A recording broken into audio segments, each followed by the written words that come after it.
আগতে আমাক কিমান নীতিকিং কৰিছিলে, গাহৰি খোৱা জাত এছ টি, নিগনি খোৱা জাত এছ টি, মিচিং মানুহবোৰে গাহৰি খায়, এন তেন খায়। মিচিং মানুহ কি এছ টি নহয় নেকি এতিয়া?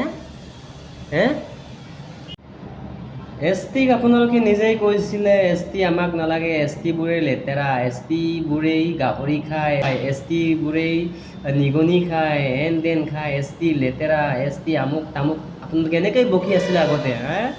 এতিয়া আমাক এছ টি লাগে, এছ টি লাগে, এছ টি লাগে, এছ টি লাগে, এছ টি লাগে, এছ টি লাগে এতিয়া। এতিয়া এছ টি লাগে।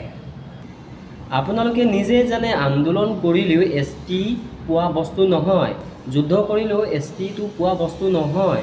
এছ টি হ'বলৈ হ'লে প্ৰকৃততে কি কৰিব লাগিব আপোনালোকে গম পায়নে? 1 নম্বৰ কথাটো হৈছে গাহৰি পুহিব লাগিব, গাহৰি মাংস খাব লাগিব, তাৰপিছত নিগনি খাব লাগিব, জংঘলৰ শাক পাচলি জংঘলৰ বস্তুখিনি খাব লাগিব, জংঘলত থাকিব লাগিব, লেতেৰা পেতেৰাকৈ থাকিব লাগিব, হাগি পিনি পকৰ নোধোৱাকৈ থাকিব লাগিব, লেতেৰা হৈ থাকিব লাগিব। এইকাৰ কথা আপোনালোকেই কৈছিলে আগতে ন? গাহৰি খোৱা এছ টি, নিগনি খোৱা এছ টি, লেতেৰা এছ টি। আমি এছ টিক পচন্দ নকৰোঁ, মই এছ টি নহয়, এছ টি হয়। আপোনালোকে নিজে এছ টি আছিলে, কিন্তু এছ টি নহয় বুলি আপোনালোকে দৌৰি আঁতৰি গৈছিলে আমাৰ পৰা।